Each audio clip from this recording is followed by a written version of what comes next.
हिमाचल प्रदेश विधानसभा budget सत्र के दूसरे दिन भी सदन की कार्यवाही शुरू होने से पहले विपक्ष ने अवैध वन कटान पर धरना प्रदर्शन किया। बीजेपी विधायकों ने हाथों में तख्तियां लेकर सरकार के खिलाफ प्रदर्शन और वन व खनन माफिया को संरक्षण देने के आरोप लगाए। नेता प्रतिपक्ष जयराम ठाकुर ने कहा कि सिरमौर जिले के शिल्लाई क्षेत्र में केवल 25 पेड़ काटने की अनुमति दी गई थी, लेकिन मौके पर 300 से ज्यादा पेड़ों को काटकर जमीन दोज कर दिया गया। निजी भूमि पर इतनी बड़ी संख्या में पेड़ काटने की अनुमति कैसे दी गई? इस पूरे मामले में एक कांग्रेस नेता की भूमिका सामने आ रही है, जिससे सरकार की कार्यप्रणाली पर सवाल खड़े हो रहे हैं। धर्मपुर विधानसभा क्षेत्र में भी कांग्रेस नेता ने अवैध रूप से सैकड़ों पेड़ काटे और जब भाजपा विधायकों की कमेटी ने क्षेत्र का दौरा किया तो पेड़ों को ढाक से सतलुज नदी में फेंक दिया गया, जबकि कुछ पेड़ों को जेसीबी से जमीन खोदकर दफना दिया गया। विपक्ष ने इसे पर्यावरण और कानून व्यवस्था दोनों के लिए गंभीर खतरा बताया है। जब से व्यवस्था परिवर्तन की सरकार सुक्खू जी के नेतृत्व में चल रही है, चारों तरफ माफिया राज का बोलबाला है और माफिया राज जिस प्रकार से दना रहा है हिमाचल प्रदेश में, आज से पहले हिमाचल के इतिहास में इस प्रकार का माफिया राज का आतंक कभी नहीं देखा गया।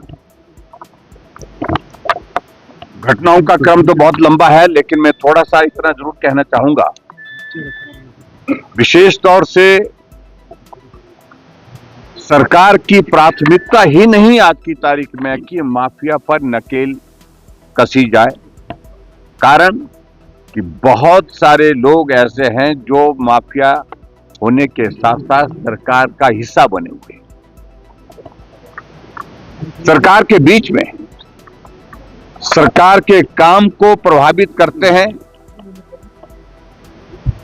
ऐसी स्थिति के कारण जो है हिमाचल प्रदेश में आप देख रहे हैं कि एक कोने से दूसरे कोने तक, चाहे वो ड्रग माफिया है, चाहे वो खनन माफिया है, और अब तो माफिया की श्रेणियां अलग अलग हो गई है, चाहे वो कबाड़ माफिया है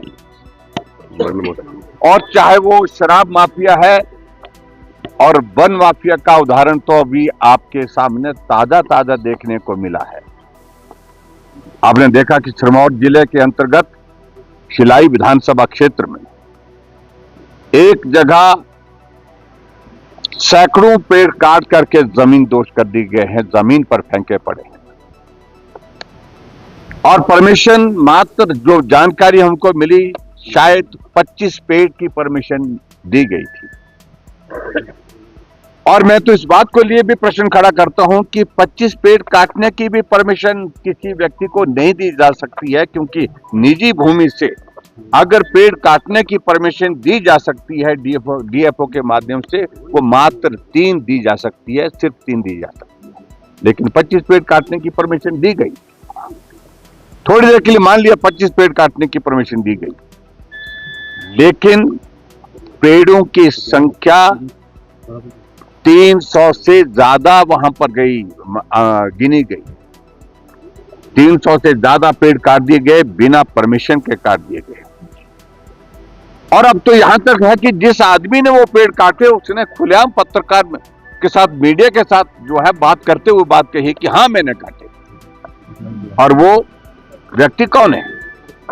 वो व्यक्ति कौन है? वो जिला परिषद का, शायद में जिला का जो है वो कांग्रेस पार्टी का पूर्व का पदाधिकारी है और बड़े नेताओं के करीब रहने वाला आदमी है, अंग संग रहने वाला आदमी है। और उसके बाद जब मुख्यमंत्री से इस बात को लेकर के पूछा गया कि बोलते वहां जाने का तो रास्ता भी नहीं है,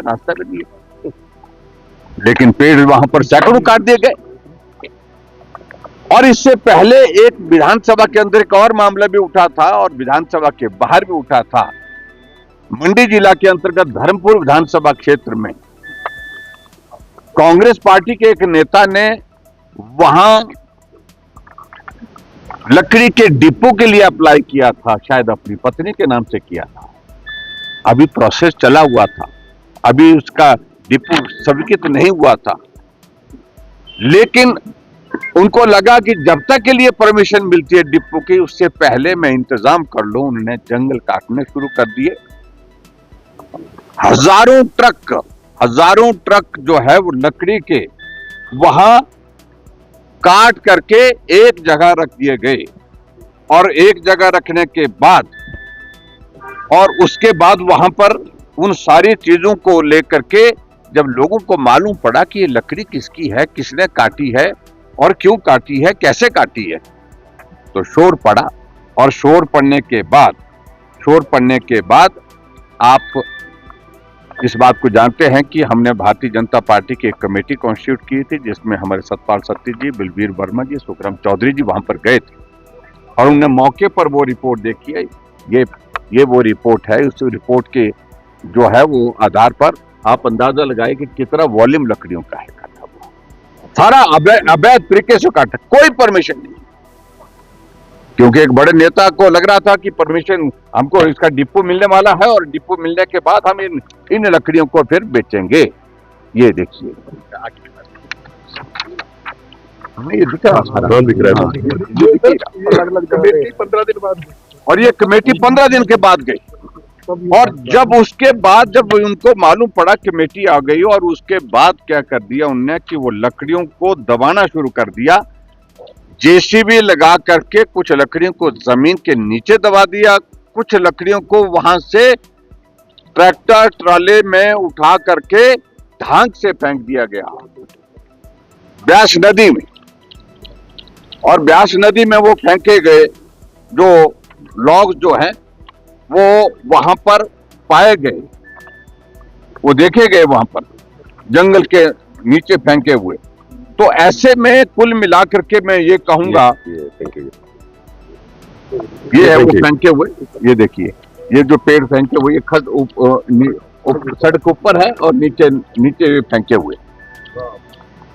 लेकिन उसके बावजूद भी सरकार ने कोई कार्रवाई नहीं की। ये स्थिति है। ये दो घटनाएं नहीं हैं इस प्रकार की, हिमाचल प्रदेश में दर्जनों घटनाएं अभी तक हो गई हैं। जंगल काटे जा रहे हैं और बेचे जा रहे हैं, और सरकार की ओर से उनको खुली छूट मिली हुई है। ये बहुत दुर्भाग्यपूर्ण परिस्थिति है। साथ में आप इस बात को भी जानते हैं कि खनन माफिया में तो आप इसके बारे में हमको कुछ ज्यादा कहने की आवश्यकता नहीं है। हुंडा में बर्थडे पार्टी होती है, अल्टीमेटली मामला क्या था, वो खनन माफी से जुड़ा हुआ था। गोली मार दी गई, एक नौजवान को वहीं मार दिया गया। दो नौजवानों को तलवारों से काट करके वो जिंदगी और मौत के बीच में कई महीनों से हॉस्पिटल में ट्रीटमेंट में है। ऐसी घटनाओं का दौर लगातार चल रहा है। और जो नशा माफिया का बिलासपुर के पूर्व विधायक के ऊपर गोली चलती है, वजह क्या है उसकी? आज तक मुख्यमंत्री को अपने 20 बार पूछा कि आप बताओ सही कि कारण क्या, अभी किस कारण से वहां पर गोली चली।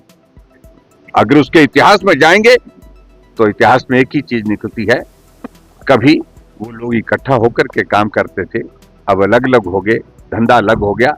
और उसके बाद दो हिस्से में जब सारा वहां पर वो धंधा हो गया तो उसमें आपस में लड़ने के बाद गोली चली। ये कुल मिलाकर के इन सारी स्थितियों के प्रति जो है वो सरकार का ध्यान नहीं है। ये सरकार का, हमारा कहना है, सरकार का पूरा संरक्षण है इन सारी चीजों के लिए। इससे बड़े उदाहरण हम कितना दिखाएंगे आपको, अब आप अंदाजा लगाइए। ये सारा आप देख रहे हैं तमाशा है कुल मिलाकर के बना हुआ हिमाचल प्रदेश में, और सरकार का संरक्षण है, हमारा आरोप है। और इसलिए आज भारतीय जनता पार्टी के विधायक दल ने तय किया कि इस मुद्दे पर हम सदन में जाने से पहले अपनी बात आप सबके माध्यम से प्रदेश की जनता के समक्ष रखेंगे। धन्यवाद।